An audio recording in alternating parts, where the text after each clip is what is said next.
Welcome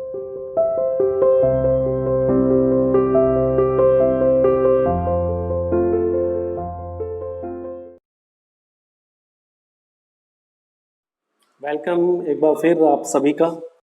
बेटे आज हम उस टॉपिक का नेक्स्ट वाला टॉपिक करने वाले हैं। पहले वाले टॉपिक में हमने जाना कि हमारे सामने दो विकल्प थे हमारे देश के सामने आर्थिक प्रोग्रेस का, इकोनॉमिक डेवलपमेंट के लिए।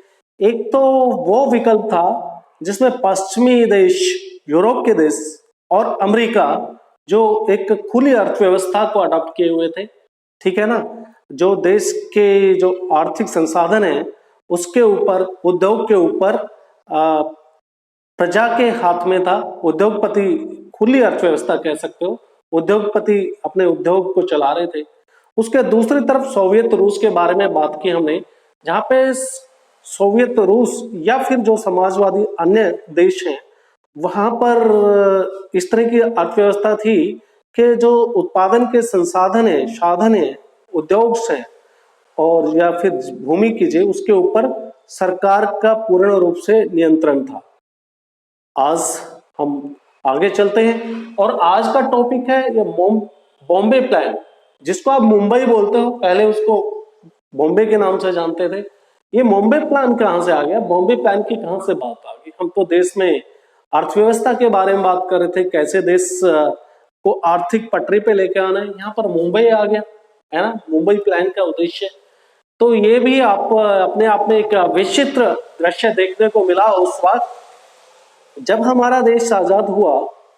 तो नॉर्मली होता क्या है, जितने भी उद्योगपति हैं, इंडस्ट्रियलिस्ट, वो चाहते क्या है कि जो आर्थिक उदारीकरण रहे, खुली अर्थव्यवस्था रहे, सरकार का नियंत्रण कम से कम हो उद्योगों के ऊपर, ठीक है ना। उद्योग फ्रीली काम कर सके, उनके ऊपर लाइसेंस वगैरह बहुत ज्यादा मतलब कानूनी अड़चनों में ना रहे और अपना जितना मेहनत करे उद्योग को उसका उतना ही प्रॉफिट मिले। नॉर्मली कितने भी उद्योग हैं, उद्योग जगत के जितने उद्योगपति हैं वो ऐसा चाहते हैं। लेकिन ये अपने आप में विचित्र दृश्य 1944 में देखने को मिला कि हमारे देश के उद्योगपति हैं वो एक साथ आए मुंबई प्लान के नाम से, बॉम्बे प्लान के नाम से जिसको जानते हैं, और उनका उद्देश्य क्या था? सरकार को बोला गया कि भाई आप एक नियोजित प्लान तैयार कीजिए, एक प्लान के साथ में देश का विकास हो और उसको हम स्वीकार करेंगे। सरकार के उद्योग कुछ, जैसे कि रेलवे की बात करें, ठीक है ना, या फिर अन्य जैसे कि पब्लिक के अंदर, पब्लिक के तो उसके होना चाहिए, सरकार का नियंत्रण होना चाहिए। चाहे रेलवे की बात करें या फिर संचार के संसाधन की बात करो, उनके ऊपर गवर्नमेंट का नियंत्रण हो। ये सरकार के समक्ष उन्होंने प्रपोजल रखा, एक प्रस्ताव रखा, तो उसको हम बॉम्बे प्लान का नाम से जानते हैं। फिर उसके बाद में जैसे ही हमारा देश आजाद हुआ, योजना आयोग, हमने ये सोवियत रूस, जैसे मैंने कहा कि साम्यवादी अर्थव्यवस्था, जो समाज के उत्पादन के जो संसाधन है उसके ऊपर सभी का समान रूप से हक हो, वो साम्यवादी व्यवस्था थी। सरकार जो भी सरकार का नियंत्रण हो सभी संसाधनों के ऊपर, और इस तरह की व्यवस्था के लिए उसको अपनाते हुए हमारे देश में भी आजादी के बाद में पंचवर्षीय योजनाओं की शुरुआत हुई, 5 ईयर्स प्लान, और इसका 5 साल के लिए एक पंचवर्षीय योजना बनती थी, जिसका कि नाम से ही आपको पता है 5 वर्ष के लिए होती थी। और इसमें क्या होता था, जितना भी आपके पास में जो भी जितने भी आप कह सकते हो जो मुद्रा आपके पास में इकट्ठी हुई है, उसको आप कैसे अगले 5 सालों में खर्च करने वाले हैं, ऐसे केंद्र सरकार के पास में भी थे और कुछ सब्जेक्ट जो राज्य सरकार के पास में दिए हुए थे। राज्य सरकार भी अपनी पंचवर्षीय योजना बनाएगी डेवलपमेंट के लिए, विकास कैसे 5 साल में आगे किन किन क्षेत्रों के ऊपर, विकास के ऊपर ज्यादा फोकस देना है, ऐसे केंद्र सरकार भी करती थी। तो इस तरह से योजना काम करती थी। पहली पंचवर्षीय योजना जो है 1951 से 1956 तक चली, और इसका जो उद्देश्य था, मैंने कहा ना कि पंचवर्षीय योजना में आपके पास में टोटल आय के साधन कितने हैं, कितना पैसा देश के पास में इकट्ठा हुआ और उसको कैसे अगले 5 सालों में खर्च करना है। तो पहले बार इनका फोकस, किसी भी देश में जो भी विकास चाहता है, सबसे पहले उनको एग्रीकल्चर के ऊपर फोकस करना होता है। यही काम किया। पहली पंचवर्षीय योजना में हमने भी कृषि क्षेत्र के ऊपर जोर दिया और उसके लिए क्या किया, पानी के संसाधन जुटाना, खेती करने के लिए पानी की जरूरत है, बांधों का निर्माण, जैसे भाखड़ा जो बांध की परियोजना है वो भी उसी टाइम में शुरुआत हुई। इसी की तरह से अगर देखा जाए तो सेकंड योजना के अंदर फिर एक पैराडिगम शिफ्ट देखने को मिला। जो सेकंड परियोजना, जैसे पहले वाली प्लानिंग 1956 में खत्म होगी, 1956 में फिर दूसरी प्लानिंग शुरू होती है और वो 5 साल के लिए 1961 तक थी। अब हमने क्योंकि थोड़ा डेवलपमेंट, थोड़ा हमारे पास में अनाज हो गया, जमींदारी के ऊपर मतलब कृषि के ऊपर फोकस किया। अब हम चाहते थे कि हमारे देश के अंदर उद्योग, इंडस्ट्रियलाइजेशन के ऊपर भी फोकस हो। अब इंडस्ट्रियलाइजेशन पे फोकस करना है तो कुछ जैसे इंडस्ट्रीज की बात करें या फिर कुछ क्षेत्र को बात करें, जैसे रेलवे हो गया, रोड हो गया, ये सारी की सारी रिस्पॉन्सिबिलिटी सरकार ने अपने पास ले ली और दूसरे जो इंडस्ट्रियलाइजेशन के क्षेत्र है वहां पे प्राइवेट पार्टीज आ गई हैं। यानी कि एक तरफ पब्लिक और एक प्राइवेट सेक्टर के बारे में आप जानेंगे। पब्लिक मतलब जो गवर्नमेंट का जहां पर हक हो, गवर्नमेंट जिसमें काम कर रही हो। तो इस तरह से उद्योग के विकास के ऊपर काफी जोर दिया गया, लेकिन साथ ही ये रखा गया, हम चाहते थे कि हमारे देश के उद्योग विकसित हो। हम बाहर से कुछ लेना नहीं चाहते थे, उसका हमको खामियाजा भी भुगतना पड़ा। किस तरह से, आयात के ऊपर हमने जो भी इंपोर्ट दूसरे देश के करते हैं तो उस पर काफी इंपोर्ट ड्यूटी लगा दी, शुल्क लगा दिया। तो उससे होगा क्या, बाहर से आपके पास में टेक्नोलॉजी नहीं आ पाएगी, ठीक है ना। बाहर से आप कुछ नया नहीं सीख पा रहे हो, प्रौद्योगिकी नहीं आ रही है, तो आपके जो विकास है वो रुकेगा। इंडस्ट्रियलाइजेशन जिस दौर में चल रहा था, जितना और पश्चिमी यूरोप के देशों में प्रोग्रेस हो रही थी, उतना यहाँ पर नहीं हो पाएगी। उससे फायदा क्या हुआ कि आपके जो उद्योग है वो विकसित होने लगे, ठीक है बेटा। बिजली, रेलवे, मैंने जैसे कहा कि ये पब्लिक सेक्टर में रखा गया, सरकार के नियंत्रण में थे। अब हम बात करते हैं तीसरी परियोजना की, तीसरी पंचवर्षीय योजना के बारे में बात करते हैं। सेकंड 1961 में खत्म हो गई, तीसरी 1961 में स्टार्ट होती है। तो इसमें क्या हुआ, अब देखो हमने क्या किया, सेकंड योजना में उद्योगों को तो बढ़ावा दिया हमने, लेकिन इसके साथ साथ हमने इंपोर्ट ड्यूटी लगा दी, भारी शुल्क लगा दिया, बाहर से टेक्नोलॉजी नहीं आ सकती। रिजल्ट क्या होगा, आपके प्रौद्योगिकी के लिहाज से हम पिछड़ जाएंगे, उद्योग धंधे पिछड़ जाएंगे, टेक्नोलॉजी नहीं होगी और फिर एकदम हमारा क्लिक किया दिमाग, अरे ये क्या हो रहा है, हमारे उद्योग धंधे तो दूसरे देशों से तो काफी पीछे पिछड़ गए, जो पश्चिमी यूरोप के देश है जिसको हम विकास का एक मॉडल मानते हैं। फिर उन्होंने हमारे जो विदेशी मुद्रा थी, बहुमूल्य मुद्रा, उसमें खर्च करनी पड़ी उद्योगों के ऊपर। फिर हमने पूरा पैराडिगम शिफ्ट ही हम देखने को मिल रहा है कि यहाँ पे तो कृषि क्षेत्र पे दिया, सेकेंड और थर्ड 5 ईयर प्लानिंग में हमने किस पे ध्यान दिया, उद्योगों पे ध्यान दिया, यहाँ से बिल्कुल हटा दिया। तो आपके देश के अंदर अनाज की कमी होगी, अनाज का संकट आएगा। भाई उद्योगों के ऊपर काम नहीं हो रहा, 10 साल हो गए, 10 साल में आप कृषि क्षेत्र पे काम नहीं हो रहा, उद्योगों पे ध्यान दिया जा रहा है, तो उसका इफेक्ट तो आपको झेलना पड़ेगा।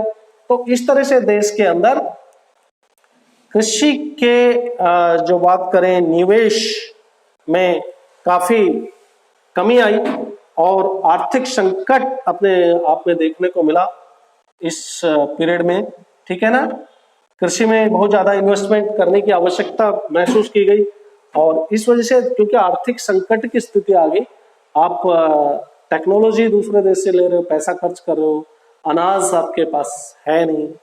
तो ये आपने आज के जो टॉपिक है, मुंबई प्लान और पंचवर्षीय योजनाएं, मैं आपको नॉलेज के लिए बता दूं कि ये आपकी 5 ईयर प्लान वाला जो टॉपिक है ये हमारे पास है नहीं।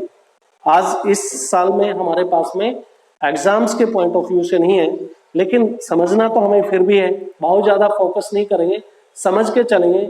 अगर हमने इसको नहीं समझा तो हम वही एक कहानी फिर मैं दोहराता हूं कि आप कहीं पर पिक्चर की शुरुआत छोड़ दो और पिक्चर को अंत में लास्ट में देखना शुरू कर दो तो आपको कहानी उस पिक्चर की समझ में नहीं आएगी, आप इमेजिन कर सकते हो। इसलिए हमको थोड़ा बहुत 5 ईयर प्लान्स या जो टॉपिक छूट इस साल नहीं है उनको भी लेके चलना पड़ेगा, उनको भी समझना। एक बार फिर आप सभी का स्वागत ऑनलाइन क्लासेस में।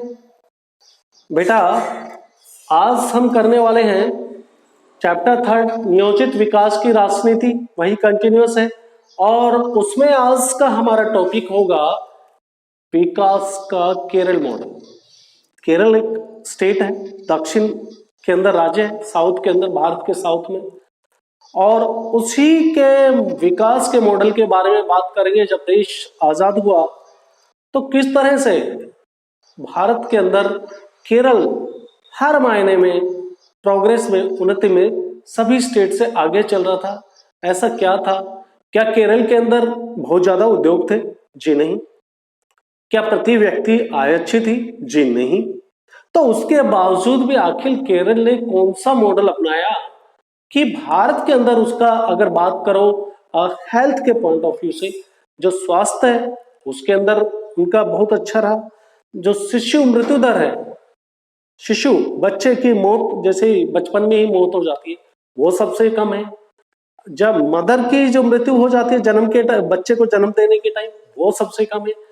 और बात करें तो अगर बच्चे पैदा करने के मामले में भी वो सबसे पीछे, यानी कि जो विकास के मायने होते हैं, और एजुकेशन के मामले में सबसे आगे है। एजुकेशन वहां पे 100% है, 100% लिटरेसी रेट है आज के दिन, लेकिन जिन मायनों में उनको पीछे रहना चाहिए वहां पर पीछे। स्वास्थ्य के जो है वो उनका अच्छा है, डेवलपमेंट के मामले में आगे है, लेकिन जो विकास को रोकने वाले जो कारण होते हैं वहां पर वो काफी कमी वहां पर देखी गई है। तो अपने आप में एक बहुत ही उम्दा उदाहरण हमारे देश में, जब भी अगर किसी विकास की बात होती है तो हम केरल को नहीं भूल सकते। वहां पे कोई इंडस्ट्रियलाइजेशन बहुत ज्यादा नहीं है, ठीक है ना, सोर्स ऑफ इनकम नहीं है, लेकिन इसके बावजूद भी वहां पर जो मेल और फीमेल्स हैं, एज करने की जो शादी करने की एज है वो काफी लेट तक जो हमारे देश के अंदर दी है लड़की के लिए या लड़के के लिए, लड़की के लिए 18 साल, लड़के के लिए 21 साल, उससे भी बहुत बाद में जाके 30 इयर्स के बाद में जाके वो शादी करते हैं, अपने आप में मैच्योर हो जाते हैं, सेल्फ डिपेंडेंट हो जाते हैं, आत्मनिर्भर हो जाते हैं, और काम करने की, जब वो काम करने लग जाते हैं तभी जाके शादी करते हैं। तो ये भी आप आज हम और थोड़ी सी जानकारी लेते हैं। शिक्षा के मायने में देखें, स्वास्थ्य के मामले में और भूमि सुधार, जैसे देश आजाद हुआ तो हमारे देश के अंदर जो जमीन थी वो क्या था, ओनरशिप, किसी के पास एक टुकड़ा जमीन का यहाँ पर है, दूसरा टुकड़ा कहीं और पर मिला हुआ था उसको। तो ये जो भूमि सुधार का जो कार्यक्रम, जो प्रोसेस चला, केरल ने उसको बहुत जल्दी अडॉप्ट किया। और चकबंदी की एक, आपने भी सुना होगा, अपने यहाँ पर भी एक शब्द का इस्तेमाल बार बार होता है भूमि सुधार से संबंधित। चकबंदी के मामले में उन्होंने काफी तेजी से काम किया और सबकी जमीन आसपास में लाके रख दी, यानी कि जो मेरे पड़ोस में अगर किसी की जमीन थी उसको कहीं जहां पर दूसरी जगह उसकी ज्यादा जमीन थी वहां पर दे दी और हमें हमारे पास में दे दी। तो भूमि सुधार का और अपना काम अच्छे उसमें किया। साथ ही के साथ जिनके पास बहुत ज्यादा जमीन थी उसको भी डिस्ट्रीब्यूट कर दिया, बाकी जिनके पास में नहीं थी उनको जमीन दे दी।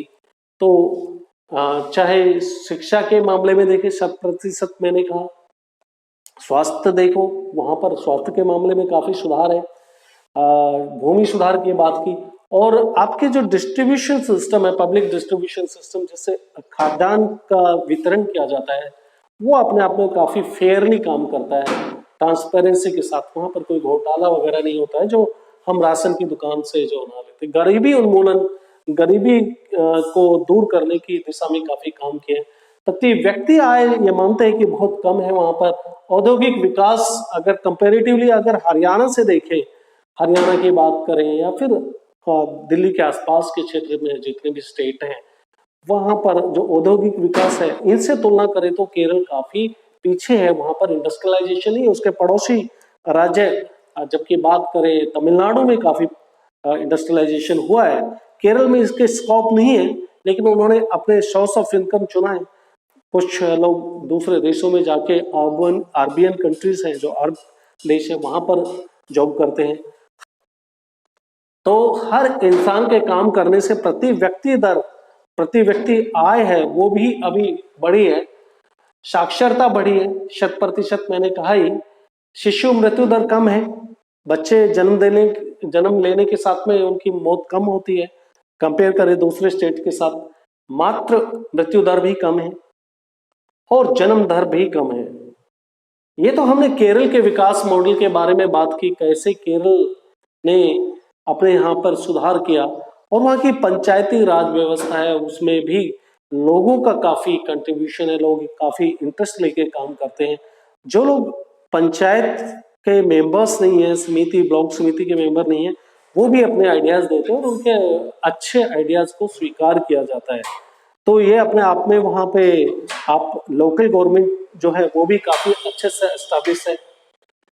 अब हमारे देश के अंदर जो प्रोग्रेस के जो दो मायने देखे जाते हैं, किस तरह से आर्थिक विकास हो, उसमें मुख्य विवाद कुछ सब्जेक्ट को लेकर होता रहा।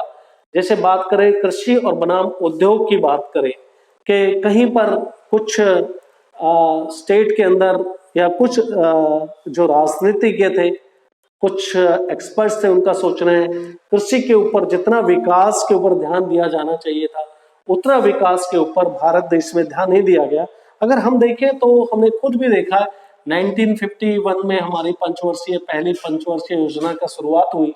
जैसे मैंने पहले चैप्टर में बताया कि योजना आयोग जिसके अध्यक्ष प्रधानमंत्री हुआ करते थे, उनकी अध्यक्षता में एक योजना आयोग का गठन हुआ और उसने हमने विकास का मॉडल जो साम्यवादी देश है सोवियत रूस का चुना, जहाँ पे पंचवर्षीय योजनाएं काम करती है, उसको हमने चुना।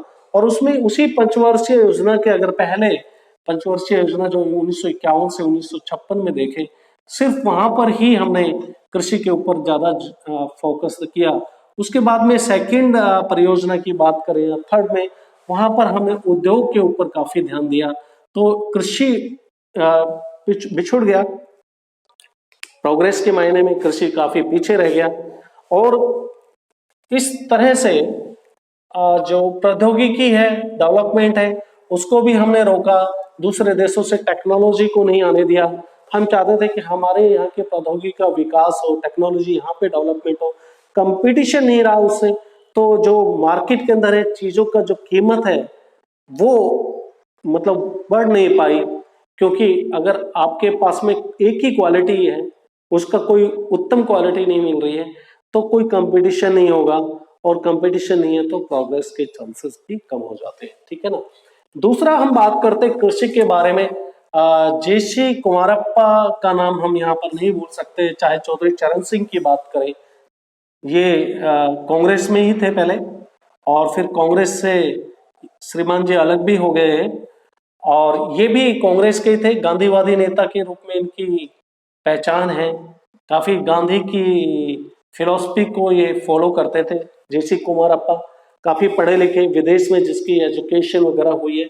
इन्होंने जो मॉडल चुना वो बोल रहे थे कि जिस तरह से हम उद्योगों पे प्रेशर दे रहे हैं, उद्योगों के डेवलपमेंट पे, तो कृषि क्षेत्र पीछे रह जा रहा है, जो आपके विकास का मुख्य जरिया, जहां पर 75% लोग उस टाइम में काम प्रत्यक्ष या अप्रत्यक्ष रूप से जुड़े हुए थे, उस पर ध्यान नहीं दिया जा रहा। तो कुमारप्पा ने एक मॉडल पेश किया कि भाई आप औद्योगिकीकरण कीजिए, औद्योगिकीकरण पे ध्यान दीजिए, लेकिन वो फोकस आपका ग्रामीण औद्योगिकीकरण के ऊपर हो। जो रूरल एरिया में है इंडस्ट्रियलाइजेशन, छोटे उद्योगों के ऊपर फोकस देना चाहिए, ताकि जो ग्रामीण में जो लोग हैं वो भी विकास का फायदा मिल सके। और इसके साथ में देखा गया कि शहरी क्षेत्र के अंदर विकास काफी हो रहा था उस टाइम, जितना भी था, तो शहरी क्षेत्र के ऊपर वो फोकस था। इनका सोचना था कि ग्रामीण, चौधरी चरण सिंह भी ये बार बार कहते थे। बाद में हालांकि वो कांग्रेस से अलग हो गए, उन्होंने अपनी एक अलग भारतीय लोकदल पार्टी बना ली, आप कभी उसके बारे में पढ़िए। तो इनका कहना था कि आप शहरों के ऊपर तो ध्यान दे रहे हो, लेकिन आपने ग्रामीण क्षेत्र के ऊपर कोई ग्रामीणों की समस्याओं पे ध्यान नहीं दे रहे, उनके विकास के ऊपर सरकार का ध्यान नहीं है। और इसी मुद्दे को लेकर वो सरकार से अलग भी हो गए, कह सकते हो कांग्रेस से अलग उन्होंने अपनी एक पार्टी बना ली, जिसके बारे में मैं आपसे बात कर चुका हूं। अब निजी क्षेत्र की बात करें, बेटा निजी क्षेत्र वो क्षेत्र हो गया जिसमें आप प्राइवेटाइजेशन को इंपॉर्टेंस देते हैं। जो भी आपके निजी क्षेत्र के अंदर विकास के जो कार्य हैं वो प्राइवेट क्षेत्र के भरोसे में छोड़ देते हैं, लोगों के भरोसे छोड़ देते हैं। जो जो आपके देश में इंडस्ट्रियलिस्ट हैं, ठीक है ना, उद्योगपति हैं, उनके ऊपर भरोसा करके चलते हैं। आर्थिक उदारीकरण की नीति होती है। तो ये पूंजीवादी मॉडल है जो हमने यूरोप, जो आप बात करते हैं यूरोप के कंट्रीज से हमने अडॉप्ट किया, ठीक है ना, यूरोपियन कंट्री से पूंजीवादी मॉडल। और समाजवादी मॉडल क्या कहता है, जैसे मैं पहले भी डिस्कस कर चुका हूं कि समाजवादी मॉडल में निजी संपत्ति को खत्म किया जाता है कि भाई प्राइवेट प्रॉपर्टी किसी के पास में नहीं होगी। इंडस्ट्रियलिस्ट है, इंडस्ट्रीज है, वो सारी इंडस्ट्रियलिस्ट के हाथ में ना होगी, सरकार के ऊपर उसका स्वामित्व होगा। तो आप ये दोनों चीजों को बहुत समझ लीजिए कि समाजवादी मॉडल जो कम्युनिस्ट स्टेट की, सोवियत रूस की बात करते हैं, वहां निजी संपत्ति को महत्व नहीं दिया जाता है, सबके ऊपर सरकार का मालिकाना हक रहता है और सरकार सबको बराबर विकास के लिए इंपॉर्टेंस देती है। जबकि पूंजीवादी व्यवस्था जो अमेरिका और यूरोपियन मॉडल है, उसमें विकास जो निजी क्षेत्र का विकास के अंदर ज्यादा फोकस रहता है। तो ये अपने आप में जो निजी क्षेत्र और फिर सार्वजनिक क्षेत्र, मतलब जो गवर्नमेंट के पास में, तो इसमें काफी हमने क्या किया, जो औद्योगिक घराने हैं, जो इंडस्ट्रियलिस्ट हैं, उन्होंने जो उनको प्रॉफिट लगता था उन क्षेत्रों में तो उन्होंने इंडस्ट्रीज के डेवलपमेंट पे विकास दिया, और जो कुछ काम है वो सरकार के लिए छोड़ दिए, जैसे कि रेलवे हो गया, उसका हो गया, या फिर आपके संचार, दूर संचार के साधन हो गए। हालांकि आज दूर संचार के साधन में प्राइवेटाइजेशन हो गया है, लेकिन उस टाइम में इसके अंदर काफी गवर्नमेंट का जो है इन्वॉल्वमेंट था, ठीक है ना बेटा। तो ये आपने आज देखा, विकास का मॉडल देखा, और जो मुख्य विवाद था कृषि पे ज्यादा फोकस किया जाए या उद्योग पे। अगर उद्योग पे ध्यान दे रहे हो तो कृषि पीछे रह जा रही है, कृषि पे ध्यान दे रहे हो तो उद्योग पीछे रह जा रहे हैं। निजी क्षेत्र और प्राइवेटाइजेशन के बारे में बात हुई। तो हमने क्या किया था वो आपको पता ही है। हमने ना तो, मैं बात कर रहा हूं निजी क्षेत्र और ये पूंजीवादी के, समाजवादी और पूंजीवादी मॉडल में हमने दोनों को नहीं चुना, समाजवादी और पूंजीवादी को कंप्लीटली, किसी दोनों में से किसी एक मॉडल को नहीं चुना। हमने दोनों मॉडल में से कुछ हिस्सा उठा लिया, समाजवादी मॉडल का कुछ उठा लिया, पूंजीवादी मॉडल का, और उसको लेके एक मिश्रित अर्थव्यवस्था को अडॉप्ट किया। और उसके बारे में भी जो आपके दक्षिणपंथी हैं, या फिर कहिए इसी के साथ में जो समाजवाद, साम्यवादी जो नेता थे, उन्होंने इस मॉडल की काफी आलोचना की। बार बार वो कहते रहते थे इससे देश का विकास जो है बाधित हो रहा है। सरकार को जिस क्षेत्र में ध्यान दिया जाना चाहिए था वो प्राइवेटाइजेशन कर दिया, लोगों को दे दिया, और जो क्षेत्र पे खुद मतलब फोकस की जरूरत थी प्राइवेट में दे दिया, और प्राइवेट के पास में जो दी वो सरकार के पास होने चाहिए थे, अगर देश के अंदर हम विकास चाहते हैं। तो बेटा मुझे लग रहा है कि आप काफी अच्छे से इस टॉपिक को समझ गए होंगे। मुझे नहीं लगता कहीं पे दिक्कत होगी। थोड़ा घर पे भी पढ़ लिया करो, है ना, जब टाइम मिले, है ना। पेरेंट्स से रिक्वेस्ट करो मोबाइल घर पे छोड़े, आप पढ़ाई पे फोकस करिए, ठीक है ना। हर मेरे से आप अप्रोच करेंगे तो मैं भी आपके पेरेंट्स से रिक्वेस्ट कर सकता हूँ, करता भी हूँ, सबसे कोशिश कर रहा हूँ, सबके पेरेंट्स से बातचीत करता हूँ आपके। लेकिन आप अपना फर्ज तो निभाएं, जिनके पास में सुविधाएं मिल गई है रेगुलर वीडियोस देखिए, लाइव क्लासेस को अटेंड कीजिए भाई, तब तो आप 12th के एग्जाम से डोंट फॉरगेट, ठीक है ना। ऐसे आप हो सकता है आप पास हो जाएं, लेकिन अच्छा आपको कुछ करना है तो रेगुलर हमसे जुड़े रहना होगा, वीडियोस देखना होगा, लाइव क्लासेस अटेंड करना होगा। आज का ये टॉपिक यहीं पर समाप्त करते हैं, फिर एक नए टॉपिक के साथ मुलाकात होगी।